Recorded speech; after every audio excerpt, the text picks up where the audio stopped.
건강이 있기를 축복합니다. 오늘 우리가 주님 앞에 있는 모습 그대로 왔지만 하나님 우리를 긍휼히 여겨달라고 기도하시고 여러분의 기도 제목을 간구하시고 오늘 말씀을 통해서 하나님을 만나며 하나님의 음성을 듣는 은혜로운 시간 되게 달라고 잠시 우리 손에서 기도하시겠습니다. 사랑의 하나님 아버지 감사를 드립니다. 주님의 은혜 속에서 우리가 하나님을 살아갈 때마다 하나님이 우리의 이것을 표적을 감찰하시면서 보호하시고 지켜주시고 때를 따라 보호하시고 치료하심을 진심으로 감사를 드립나이다. 우리가 있는 곳에 주님 앞에 나올지라도 주님 우리에게 자비와 긍휼을 베풀으시므로 우리의 회개하는 기도를 들으시므로 모든 죄를 예수님의 피로 용서하심을 감사를 드립나이다. 아버지 하나님의 은혜 가운데 살아가고 있음에도 불구하고 우리가 먼저 하나님의 나라를 구하기보다는 나의 삶의 앞장시어 바쁘고 분주한 삶을 살아가며 하면서 주님과 동행하는 삶보다는 나 중심의 삶으로 살아갔음을 우리가 회개하오니 용서하여 주시옵시고 우리가 더욱더 하나님의 영광을 위해서 믿음으로 주님의 기쁨 그대로 늘 하나님을 생각하며 하나님을 의지하며 하나님과 동행하는 삶으로 주님에게 믿음과 소망과 사랑으로 충만하여 주시옵소서. 하나님 저들의 삶에 부르짖는 기도를 들으시고 응답하여서 연약하고 아픈 자들을 치유하시고 회복시키시고 치료하심을 알면서 건강한 회복되게 하여 주시옵시고 삶이 어렵고 복잡한 문제들을 하나님의 도움을 남을 가지고 하는 자들이 있사오니 하나님이 간섭하시고 통치하심으로 새로워지는 은혜가 임하게 하여 주시옵소서. 하나님 오늘도 하나님의 거룩하신 임재 속에서 하나님의 말씀의 귀를 기울일 때마다 주님의 음성을 듣게 하여 주시고 하나님의 뜻을 분별하게 해주시고 하나님을 만나는 시간이 되도록 역사하여 주시옵소서. 오 주여 감사합니다. 예수 우리 왕이여 이곳에 오셔서 자로 주여 임하사 찬양을 받아주소서. 주님을 찬양하오니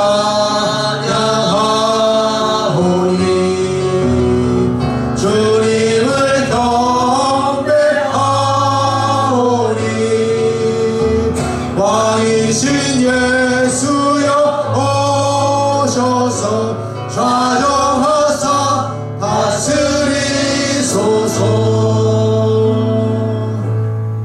우리의 승사복을 주관하시는 살아계신 하나님 아버지께 감사와 찬송과 영광을 올리옵나이다. 하나님의 은혜 가운데서 우리가 믿음으로 살아갈 때마다 주님이 우리와 함께 하시고 우리를 지켜주시고 돌봐시며 때를 따라 응답하시고 역사하시고 인도하심을 감사를 드리옵나이다. 우리가 있는 모습 그대로 주님 앞에 나올지라도 우리를 외면하거나 버리지 아니하시고 늘 우리와 함께 하시며 사랑으로 안아주시는 하나님 저들의 연약함과 부족함을 고백할 때마다 하나님이 위로하시고 평안함을 더하여 주시옵시며 주님의 보혈을 의지해서 우리의 모든 크고 작은 죄들을 은밀한 죄악까지 고백하고 통회할 때마다 예수님의 피로 씻어주시고 용서하심을 감사를 드리옵나이다. 성령님의 임재 속에서 하나님의 거룩하신 말씀에 귀를 기울일 때마다 하나님께서 우리의 혼미케 하는 악의 영이 틈타지 못하게 하여 주시고 주님의 말씀이 각자의 마음속에 하나님의 말씀이 떨어질 때마다 아멘으로 응답하며 영광 돌리게 하여 주시옵시고 그 말씀에 순종하는 삶을 통해서 내 자신이 먼저 변화되게 하여 주시고 내가 말씀을 이제 기도하는 제목마다 하나님의 뜻 안에서 응답하시고 때를 따라 도와주심을 알면서 환난과 근심이 떠나가게 하여 주시옵소서. 가족들을 위해서 또 직장과 사업장과 자녀들을 위해서 눈물로 부르짖으며 기도할 때마다 하나님의 도우심과 응답하심과 인도하심을 통해서 어제보다는 오늘이 오늘보다는 내일이 발전되고 향상되고 성숙해지는 놀라운 열매를 맺는 기쁨을 통해서 모든 영을 하나님께 돌리게 하여 주시옵소서. 아버지여 아버지 우리의 마음이 옥토와 같은 마음이 되게 하여사 하나님의 말씀을 들을 때마다 하나님의 뜻을 분별할 뿐만 아니라 믿음으로 순종할 때 놀라운 변화와 풍성한 열매를 맺게 하여 주시옵소서. 예수님의 이름으로 기도드리옵나이다. 아멘. 고린도서 10장 4절에서 6절 말씀으로 당신의 자아는 깨어졌습니까? 이런 제목으로 말씀을 증거하겠습니다. 우리가 지난 주일에는 야곱의 생애를 묵상하면서 하나님이 우리를 깨뜨리시는 이유에 대해서 말씀했습니다. 야곱은 너무 잔머리가 아주 잘 돌아가는 그런 인본적인 생각으로 가득 찬 자였습니다. 그러나 하나님은 그를 변화시키기를 원하는 마음을 품고 끝까지 포기하지 아니하시고 그를 추적하시는 모습을 우리는 묵상했습니다. 하나님께서는 야곱의 그 인본주의적인 속성 그리고 육적인 생각들을 깨뜨리시기 위해서 약복 나루에서 그와 씨름하는 모습을 발견했습니다. 그 하나님 천사와의 씨름을 통해서 이 야곱은 그 허벅지의 관절이 무너짐으로 말미암아서 그는 완전히 자기의 생각을 다 내려놓는 삶. 그래서 약복이라는 뜻은 자기를 비우다, 털어놓는다 이런 뜻이라고 말씀을 드렸습니다. 이제는 자기의 힘과 노력으로 살려고 했던 발버둥 치는 삶을 다 내려놓고 하나님께 매달리는 삶을 살아가자 하나님은 그에게 평강의 복을 주시고 또 그를 귀하게 쓰임받게 만들어줄 뿐만 아니라 이스라엘이라는 창대해지는 이름을 부어주시고 형을 만나는 그 두려움의 문제를 해결해주는 그런 응답을 주셨습니다. 우리도 이런 야곱의 세계를 보면서 한 주간 동안 살아보면서 여러분의 생각을 내려놓고 얼마만큼 주님의 뜻을 따르기 위해서 여러분은 깨어졌습니까? 정말 깨어지다, 무너진다, 또 부서뜨린다 하는 이 말은 주로 교회에서 많이 사용하는 단어이지 세상에서는 그렇게 많이 쓰지는 않습니다. 예수 그리스도를 믿고 영접하려면 자아가 깨어져야만 됩니다. 자아란 자기 자신을 말하는 것이죠. 이 자아라는 말은 하나님의 계시의 말씀을 접하지 아니한 사람의 마음 또는 하나님의 이 계시의 말씀을 거부하는 사람의 자아를 말하는 것이죠. 달리 말하면 복음을 믿지 아니하는 그런 심령을 말하는 것입니다. 또 성도가 하나님의 모든 말씀에 충실하게 순종하며 살아가려면 역시 자아가 깨어져야만 합니다. 이때의 자아는 복음을 믿는 성도들의 심령을 의미하는 것이죠. 그러므로 우리가 믿음을 갖게 되는 것과 또는 믿음으로 살아가기 위해서는 우리의 자아가 깨어져야만 된다는 것이죠. 그래서 저는 오늘 이 시간에 여러분과 함께 깨어진 자아의 실상은 무엇이며 또 어떻게 우리의 자아가 깨어지며 깨어진 자아를 유지하기 위해서는 어떻게 해야 되는가를 살펴보면서 은혜를 나누고자 합니다. 실제로 자아가 깨어진 상태를 설명해주는 상징적 또는 비유적인 말씀들을 살펴보겠습니다. 구약 성경에 기록된 5대 제사 중에 소제라는 것이 있습니다. 이 5대 제사에는 번제, 속죄제, 속번제, 소제 그리고 화목제가 있습니다. 근데 소제라는 것은 고운 가루 자체나 고운 가루로 만든 음식 또는 처음 익은 곡식을 볶아서 찌른 것으로 예물을 드리는 제사를 말하는 것입니다. 소제는 하나님의 은혜에 대한 감사의 표시일 뿐만 아니라 동시에 하나님의 뜻에 따라서 거룩한 삶을 살겠다는 변함없는 충성을 맹세하는 그런 의식인 것입니다. 소제를 드리는 가루는 반드시 고운 가루여야만 합니다. 곡식을 철저하게 세밀하게 깨뜨리고 부수고 갈아서 아주 고운 가루가 되어야지만 그것을 소제로 드린다는 것이죠. 달리 말하면 고운 가루가 아닌 것은 소제로 드릴 수 없다는 것입니다. 우리가 하나님께 헌신하려면 하나님께 충성하려면 우리 자신의 자아가 철저히 깨뜨려져야 된다는 것을 교훈해주고 있는 것입니다. 구약 성경에 보면은 토기장이와 진흙에 대한 이야기가 나옵니다. 이사야 64장 8절에 보면 여호와여 이제 주는 우리의 아버지시니이다. 우리는 진흙이요 주는 토기장이시니 우리는 다 주의 손으로 지으신 것이니다 라고 고백하고 있습니다. 예레미야 18장 1절에 4절에 보면은요 이 토기장이가 진을 갖고 토기를 만드는 내용이 나와 있어요. 같이 한번 스크린 보면서 읽어보겠습니다. 시작. 여호와께로부터 예레미야에게 임한 말씀에 이르시되 너는 일어나 토기장의 집으로 내려가라. 내가 거기에서 내 말을 네게 들려주시리라 하시기로 내가 토기장의 집으로 내려가서 본즉 그가 농으로 일을 하는데 진흙으로 만든 그릇이 토기장의 손에서 터지매 그가 그것으로 자기 의견에 좋은 대로 다른 그릇을 만들더라. 이 말씀은 토기장이가 진흙으로 질그릇으로 만드는 과정을 통해서 우리에게 신령한 교훈을 말해줍니다. 토기장이가 질그릇을 만들기 위해서는 먼저 그 질그릇을 만들 흙을 모으게 되어 있죠. 그 적당한 흙을 가지고 공장으로 운반해 갖고서 그 흙 속에 있는 불순물들을 또 덩어리들을 다 잘게 부수면서 제거하기 시작합니다. 왜냐면 그 흙 속에 불순물이 있으면 자기가 원하는 그릇을 만들 수 없기 때문이죠. 그래서 그걸 깨끗이 씻기 위해서 모든 불순물들을 다 제거하기 위해서 다 씻는 과정을 만든 다음에 이제 이 흙을 넓은 판에다 대고서 그 흙에 있는 덩어리를 깨뜨리기 시작하죠. 큰 덩어리는 큰 방망이로 깨뜨리기 시작하고 작은 덩어리는 작은 방망이로 사용해서 부드럽고 곱게 만들기 시작합니다. 그래서 결국은 떡반죽처럼 만든 다음에 이런 말랑말랑한 흙을 토기장이가 그 농로 위에 놓고서 농로를 돌리면서 자기가 원하는 그릇을 만들기 시작합니다.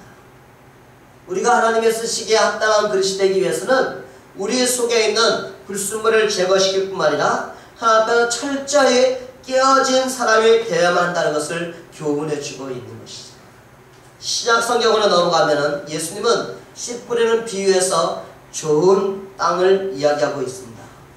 길가와 돌밭과 가시떨기밭과 좋은 땅에 각각 씨가 어떻게 되는가를 떨어진 씨가 어떻게 되는가를 보여주죠.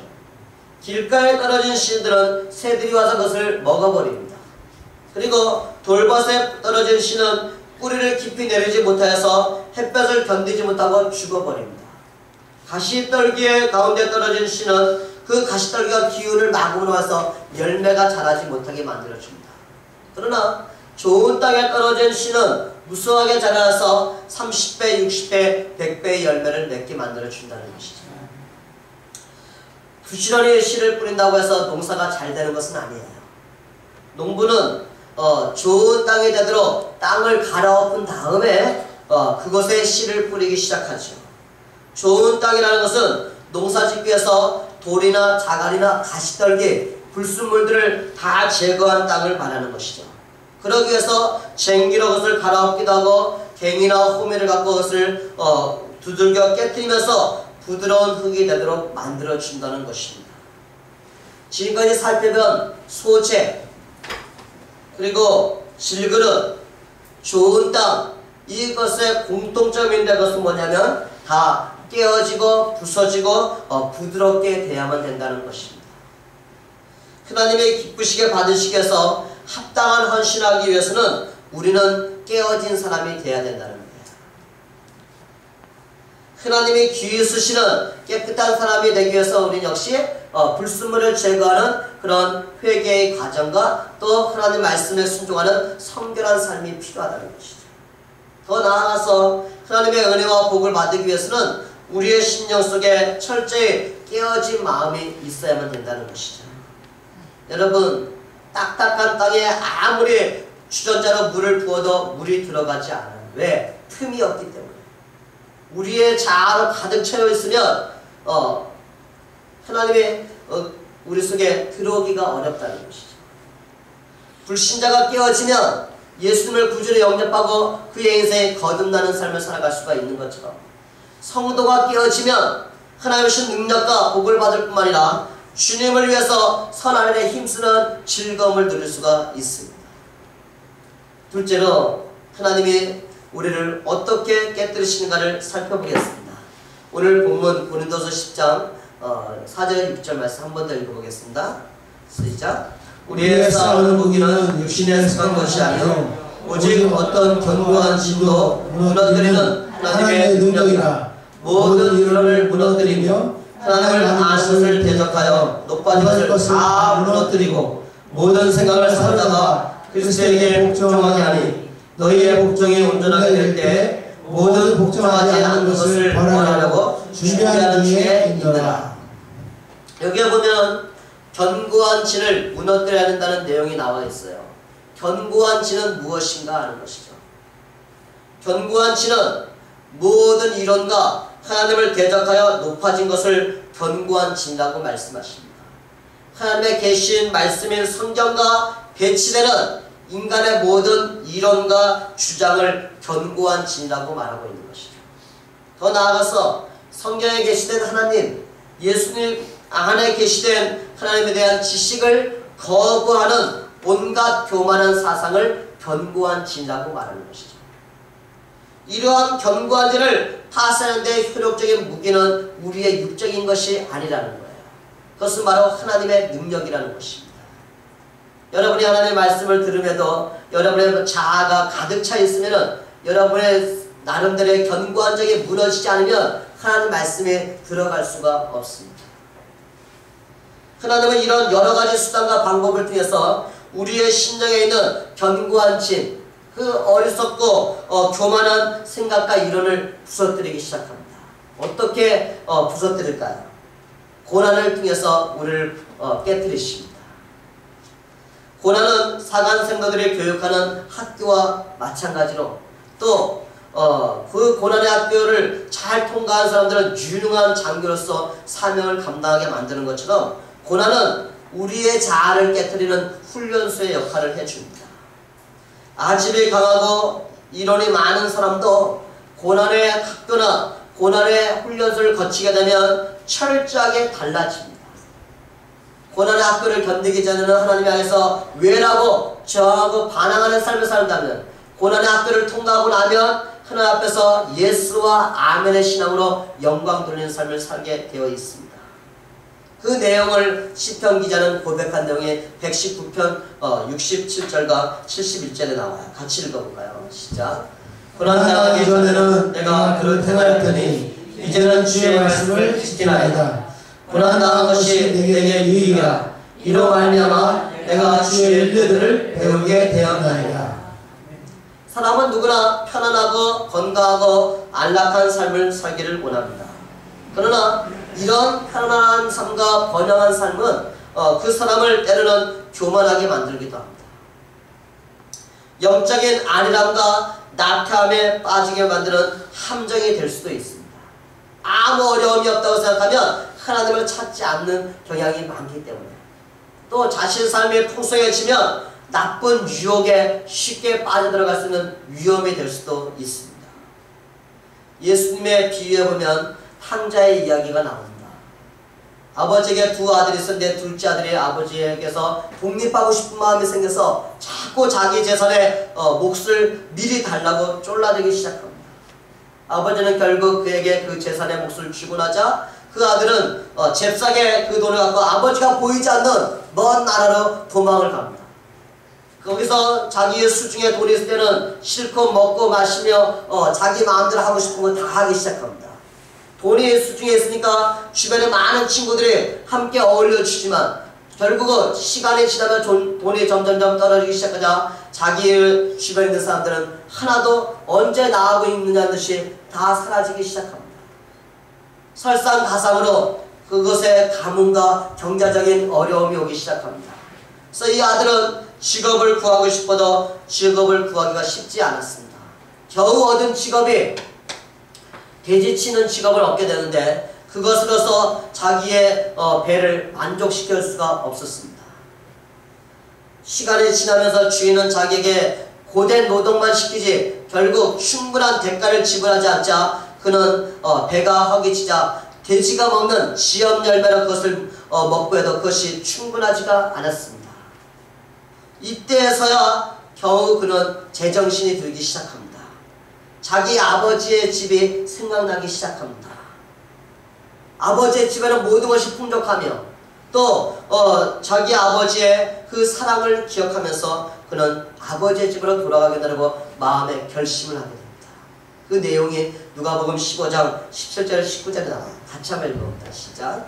내 아버지에게는 양식이 풍족한 분이 얼마나 많은가. 나는 여기서 줄여주는구나. 내가 일어나 아버지께 가서 이르기를 아버지 내가 하늘과 아버지께 죄를 지었사오니 지금부터는 아버지의 아들이라 일컬음을 감당하지 못하겠나이다. 나를 품꾼의 하나로 부소서 하리라. 이런 결단을 하고 나서 결국은 초라한 모습으로 아버지 집으로 돌아갑니다. 여러분 이 탕자에게 이처럼 자기의 고집과 자기의 교만한 생각과 자아를 깨뜨리게 만드는 것은 고난이 준 선물이라는 것을 기억하시기를 바랍니다. 고난이 없었다면 그에게 돈이 있었다면 그는 더 방탕하는 삶을 살면서 타락의 지경에 빠지고 말았을 것입니다. 그러나 모두 다 잃어버리고 나자 자기를 돌봐줬던 아버지를 기억하면서 돌아오는 것이죠. 그러므로 고난이 다 우리에게 해로운 것만은 아니라는 것을 보여주는 것이죠. 여러분 중에도 많은 고난으로 말미암아서 깨템을 받고 예수님께로 돌아온 자들이 있을 것입니다. 하나님을 대적했던 모든 이론과 아집과 교만이 다 무너져버리고 이제는 아버지께로 돌아와서 신앙생활하는 분들이 있을 것입니다. 만일 고난을 당하지 않았다면 우리는 자기의 주장과 이론의 틀 속에서 내 생각이 옳다고 잘난 척하며 살아갈 뿐만 아니라 영적 무지의 껍질을 덮어쓰고 우리는 살고 있게 된다는 것이죠. 어떤 사람들은요, 지금까지 큰 부담이나 또는 무거운 칭찬을 여겼던 예배생활, 전도생활, 봉사생활이 깨어짐으로 말미암아서 이제는 그것이 얼마나 큰 은혜의 삶이요 특권이라는 것을 누리며 살고 있는 사람들이 있습니다. 믿음이 부족한 세속적인 교인의 속삭이는 그 소리들을 분별하기 시작하면서 이제는 그런 말은 따라가지 않게 됩니다. 그런 소리가 사실은 유혹하는 악한 자, 사탄으로부터 온 것을 판단할 수 있는 능력을 갖게 된다는 것이죠. 신앙생활에 연륜이 많다 할지라도 영적으로 젖먹는 악의와 단계에 있는 사람들을 하는 언어를 분별하기 시작합니다. 이것이 덕을 세우는 것인가 상처를 주는 말인가를 깨닫기 시작하는 것이죠.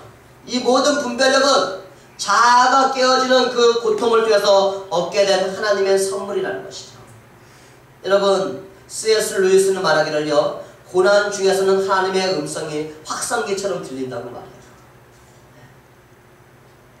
경건은 고난을 통해서 자아가 깨어진 만큼 강하게 되어 있습니다. 또 어떤 사람은 번영하고 안락된 생활로 말미암아서 신앙이 질식당하다가 하나님의 징계와 고난으로 인해서 다시 회복되는 경우가 있습니다. 철저히 깨어진 것 같이 주님 앞에 나와서 신앙생활을 잘하다가 문제가 다 사라지고 부족함이 없는 풍요로운 삶을 살다가 하나님을 잊어버리고 배반하고 등한히 여기는 삶을 살면 하나님은 또다시 그에게 사랑의 채찍질을 주심을 하면서 그가 돌아오게 만든다는 것이죠. 그러므로 우리는 하나님의 사랑의 징계를 받을 때 낙심할 필요가 없습니다. 왜? 하나님이 여러분과 저를 징계하시는 이유는 우리를 멸망하게 만들기 위한 것이 아니라 우리에게 유익을 주기 위함이기 때문인 것입니다. 히브리서 12장 5절 이하 한 절씩 번갈아 읽어보겠습니다. 내 아들아, 주의 징계하심을 경히 여기지 말며 그에게 꾸지람을 받을 때 낙심하지 말라. 주께서 사랑하신 자를 징계하시고 그가 받아들이시는 아들마다 택지를 하시리라 하였으니 너희가 참으면 징계를 받기 위함이라. 하나님의 아들과 같이 너희를 대우하시나니 어찌 아버지가 징계하지 않는 아들이 있으리요. 징계는 다 받는 것이거늘 너희에게 없으면 사상자여 친아들이 아니니라. 또 우리 육신의 아버지가 우리를 징계하여도 공경하였거든 하물며 모든 영의 아버지께서 더욱 복종하며 살려하지 않겠느냐. 그들은 잠시 자기의 뜻대로 우리를 징계하였거니와 오직 하나님은 우리의 이익을 위하여 그의 거룩하심에 참여하게 하시느니라. 11절 같이 했습니다. 무릇 징계가 당시에는 즐거워 보이지 않고 슬퍼 보이나 후에 그로 말미암아 연단받은 자들은 의와 평강의 열매를 맺느니라. 할렐루야. 여러분이 어려움과 고통 가운데 있을 때 왜 하나님이 나에게 이런 고난을 주신가 라고 물어보면서 우리가 원망하거나 불평하는 것이 아니라 하나님의 뜻을 분별하면서 하나님 앞에 회개하며 우리가 믿음으로 살아가면 하나님 우리에게 더욱더 유익된 삶을 살도록 전화위복의 은혜를 부어주십니다. 어떤 사람은 고난으로 인해서 신앙이 한층 더 깊어질 뿐만 아니라 주 안에서 이제는 이해심과 포용심이 넓어짐으로 말미암아서 많은 사람들을 섬기는 삶을 감당합니다. 고난당하기 전에는 모든 일을 자기 중심적으로 해석하고 자기 고집대로만 하면서 많은 사람들과 좌충우돌하면서 상처와 고통을 주는 경우가 있었습니다. 그러나 고난으로 인해서 모든 일을 이제는 하나님 중심으로 교회 중심으로 생각하고 판단하는 지혜와 능력을 얻게 됩니다. 하나님이 원하시고 교회가 유익한 것이 결국 나에게 복이 된다는 것을 고난을 통해서 자아가 깨어짐으로 그것을 체험하게 된다는 것이죠. 하나님은요 우리에게 말씀과 성령으로 깨뜨리시는 경우가 많이 있습니다. 예레미야 선지자는 말하기를 여호와의 말씀이니라 내 말이 불같지 아니하냐 바위를 쳐서 부서뜨리는 방망이 같지 아니하냐 라고 예레미야 23장 29절에서 말씀하고 있어요. 하나님의 말씀을 들을 때 처음 듣는 사람들은 도대체 무슨 말씀인지 알아듣지 못하는 경우가 많이 있어요. 또 하나님의 말씀이 어떤 사람에게는 자장가처럼 들리면서 잠도 잘 자는 사람들이 있어요. 또 어떤 사람들은 이 하나님의 말씀이 들으면 내가 저거 아는 소리라고 하면서 귀를 기울이지 않고 진부한 말씀으로 들리는 경우도 있어요. 그러나 여러분, 하나님의 성령이 역사하시면 어느 날 갑자기 그 똑같은 말씀이 들리지만 그 말씀이 나팔 소리처럼 크게 들릴 때가 있습니다. 하나님의 말씀이 마치 번개와 같이 천둥 소리처럼 고막을 울릴 때가 있고 우리의 심금을 울릴 때가 있다는 것이죠. 처음 듣는 말씀처럼 참신하게 주님의 말씀이 은혜가 되는 경우도 있습니다. 이 모든 것은 하나님께서 이 성령님의 역사하심을 띄어서 사람의 심령을 깨뜨리시기 때문에 그렇게 들린다는 것이죠. 인간의 이론과 아직과 교만이 무너졌기 때문에 하나님의 말씀이 잘 들리는 거예요. 여러분의 마음속에 아직도 하나님의 말씀이 잘 들리지 않는다는 건 내 자아로 가득 차 있기 때문인 것이죠. 깨어지지 않았기 때문이에요. 마귀에게 지배를 당하고 있기 때문이에요. 인정하고 싶지 않겠지만 사실인 것입니다. 사도 바울은요, 예수님을 영접하기 전에는 교회를 잔해하고 핍박하고 예수 믿는 사람들을 잡아서 옥에 가두는 그런 일에 힘쓴 사람이었어요. 왜냐하면 그는 예수님을 메시아로 영접하지 않았기 때문이죠. 그는 하나님에 대한 열심을 갖고 있었는데 그 열심을 갖고 스데반 집사를 죽인 일에 가담했을 뿐만 아니라 많은 기독교인들을 체포해서 옥에 가두기도 하고 또 그것도 양이 안 차고서 외국으로 도망한 기독교인들을 잡아서 죽이기 위해서 그 사내들의 공회에 의해서 체포영장을 받고 다메섹으로 가는 중이었습니다. 다메섹으로 가다가 정오일 때 그 정오보다 밝은 빛이 사울의 일행에 비추게 되었습니다.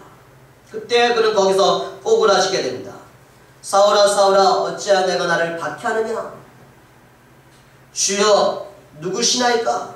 나는 내가 박해하는 예수라. 주님 내가 무엇을 해야 됩니까? 다메섹으로 들어가라. 정한 바 너희 모든 행하리를 거기서 일러주라고 말씀하시면서 앞으로 사도 바울이 해야 할 일을 일러주는 내용이 사도행전 26장 16절 이하에 나와요. 같이 한번 읽어봅니다. 시작. 일어나 교회를 만나라. 내가 내게 나타난 것은 곧 내가 나를 보내리라. 장차 내가 내게 나타날 일에 너로 종과 주인을 삼으냐 하니 이스라엘과 이방인들에게서 내가 너를 구원하여 그들에게 보내어 그 눈을 뜨게 하여 어둠에서 빛으로 사탄의 권세에서 하나님께로 돌아오게 하고 제사함과 나를 믿어 거룩하게 된 우리 가운데서 기업을 얻게 하리라. 하나님께서 사울을 철저하게 깨뜨리시고 나자 그 사울을 이방인들의 구원을 위한 깨끗한 그릇으로 사용한다는 것이죠.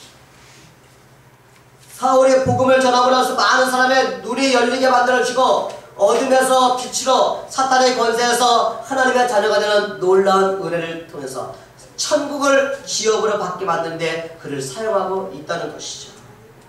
근데 여러분 신기한 것은요, 이 주님의 음성을 들은 것은 사울뿐이었다는 거예요. 그러나 사울이 혼자 있는 것이 아니라 사울과 함께 가는 사람들이 있었다는 거예요. 어떻게 사울과 함께 있는 사람들은 사울과 예수님의 주고받는 이야기를 듣지 못하고 오직 사울만 들을 수 있었을까요? 그것은 하나님께서 성령으로 역사하셨기 때문이라는 것이죠. 이 성령의 역사하심을 알면서 오직 바울만 주님의 음성을 듣고 거기서 꼬꾸라졌으며 마치 반석을 쳐서 무너뜨리는 방망이와 같은 이 예수의 말씀이 사울의 심령을 움직이게 만들었다는 것이죠. 이 바울은요, 여러분이 알다시피 바리새인입니다. 유대교의 율법과 그 규례들을 철저히 준수하는 사람이었습니다. 그래서 누구보다도 지식적 면으로는 뒤떨어지지 않은 엘리트 중에 엘리트였습니다. 그러므로 그는 성경을 많이 읽고 배운 자였지만 문제는 예수님의 메시아, 구주 하나님이라는 사실을 몰랐다는 사실이에요. 믿지를 못했다는 것이죠. 그래서 기독교를 잔해하고 핍박하고 힘들게 만들었다는 것이죠. 어떻게 이렇게 사람이 변할 수가 있는가? 예수라면 아주 듣기 싫어했던 사람들, 교회라면 아주 가기 싫어했던 사람을 이제는 예수 믿으라고 예수님을 복음을 전파하는 사람으로 변화시켜줬던 그 원인이 무엇인가 하고 그러면 바로 성령님의 역사하심에 따라서 하나님의 말씀이 반석을 부수뜨리는 방망이와 같이 우리의 심령을 깨뜨릴 때 그런 역사가 일어난다는 것입니다. 사랑하는 여러분, 하나님의 말씀을 들을 때 이 말씀이 나에게 주는 메시지가 무엇인가를 깨달으려고 하는 마음을 품으시기를 바랍니다. 성령님 우리와 함께 하시면서 우리에게 가르쳐 주시고 깨닫게 하시고 생각나게 하시고 위로하시는 하나님이십니다.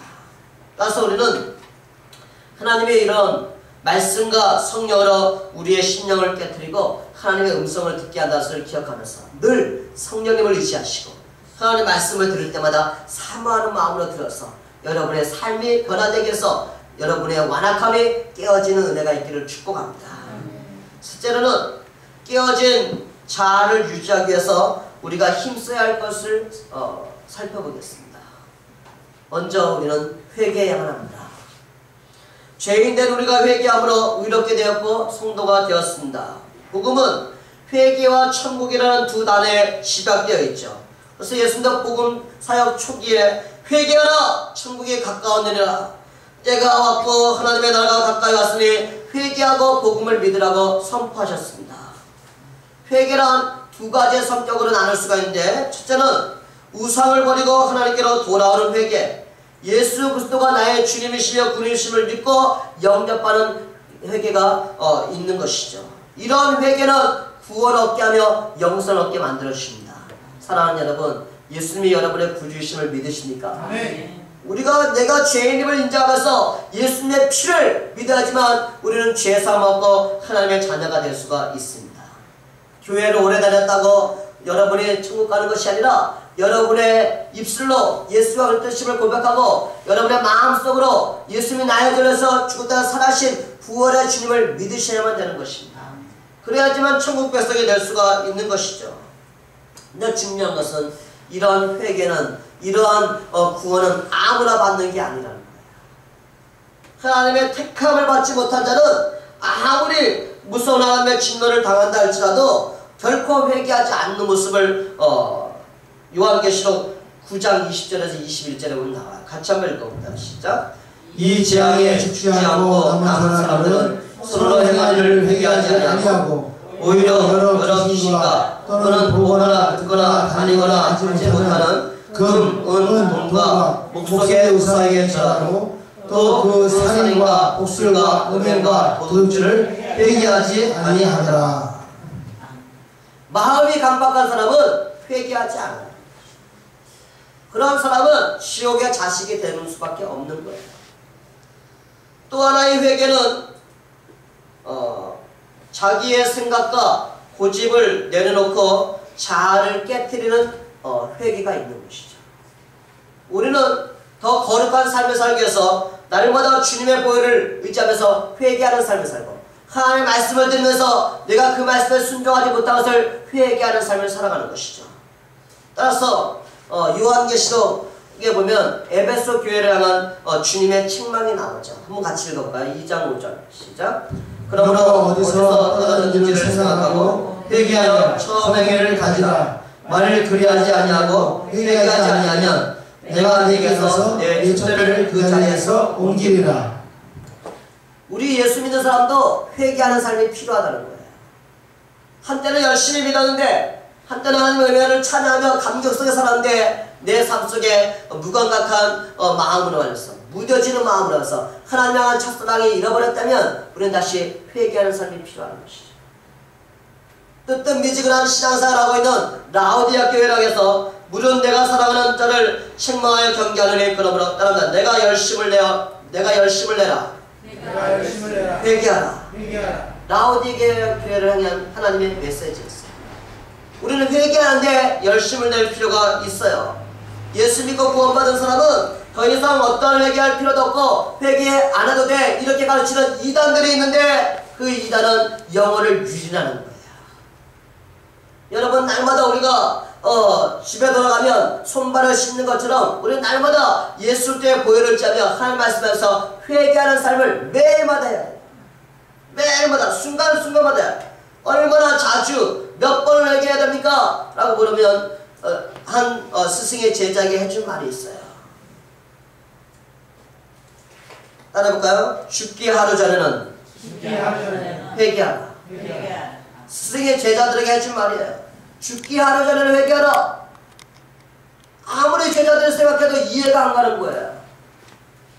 스승님, 사람이 자기가 죽을 하루 전날을 어떻게 알고 죽기 하루 전에 회개할 수 있습니까?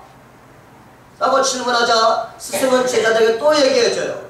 죽기 하루 전에는 회개하라.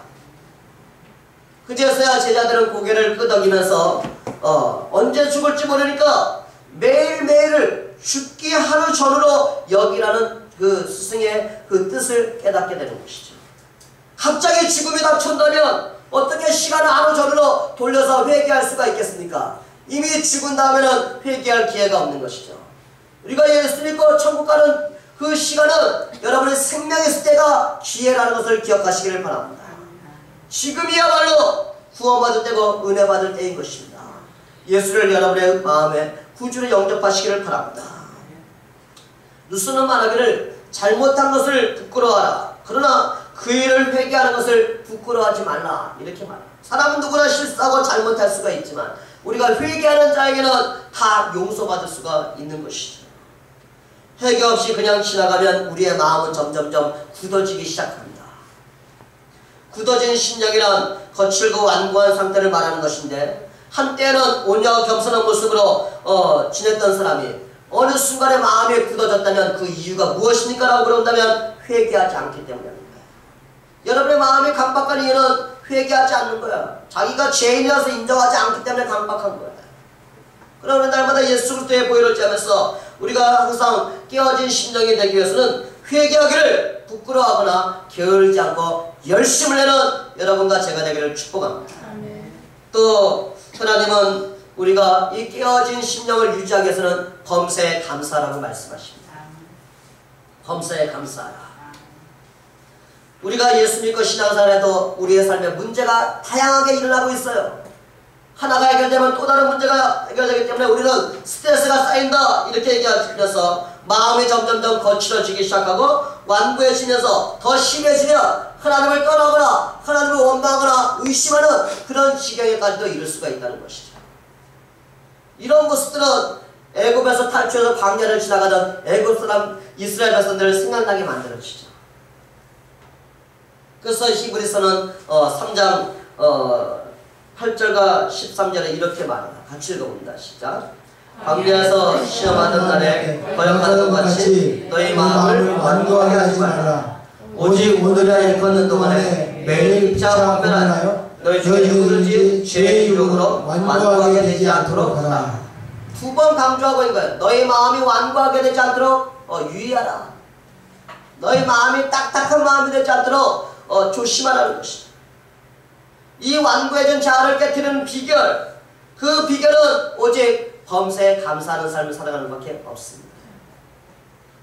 하나님 향해서 깨어진 사람은요 구원을 얻게 됩니다. 이 깨어진 심령으로 살아가는 사람은요 하나님이 받으시고 사용하시며 풍성하게 하시는 은총을 받게 됩니다. 반면에 하나님 향해서 자기의 이론이 많고 자기의 주장과 고집이 센 사람은 지혜롭지 못한 사람이며 불쌍한 영혼이 될 수밖에 없습니다. 자아가 깨어진 심령의 사람은 하나님께 드려지는 소재와 같이 온전히 충성과 헌신의 삶을 살아갈 수가 있습니다. 깨어진 심령이 된 사람은 토기장의 농로에 있는 부드러운 진흙과 같아서 하나님이 자기의 뜻대로 쓰임받는 깨끗한 그릇으로 불순물을 제거하면서 쓰임받는 인생이 될 수가 있습니다. 깨어진 심령의 상태를 유지하는 사람은 좋은 밭과 같아서 하나님의 말씀을 들으면서 그 믿음의 성장과 성숙의 은혜가 날마다 체험할 수가 있는 것입니다. 사랑하는 성도 여러분, 고난을 만나거든 자아가 깨어지는 기회로 삼는 유익이 있기를 바랍니다. 말씀과 성령에서 나를 깨트려 달라고, 나를 부숴달라고, 나를 무너지게 해달라고, 성령님 나를 새롭게 해달라고 기도해 보시기를 바랍니다. 또 이 고난의 뒤에서 깨어지는 그런 유익을 우리가 계속 유지하기 위해서는 항상 회개하며 범사에 감사하는 삶을 살아가는 여러분과 제가 되기를 바랍니다. 여러분은 오늘 이 말씀을 들으면서 정말 지난주와 이번주의 말씀 우리가 깨어짐의 이야기를 들으면서 나는 무엇이 깨어져야 되는가, 나는 어떤 면에서 내 강박한 마음이 무너져야 되는가를 생각해 보시기를 바랍니다. 우리는 부서져야만 한다, 무너져야만 한다, 깨어져야만 한다, 그리고 식혀져야만 한다. 그래야지만 하나님께 쓰임받고 하나님께서 헌신할 수가 있습니다. 깨어져야 하니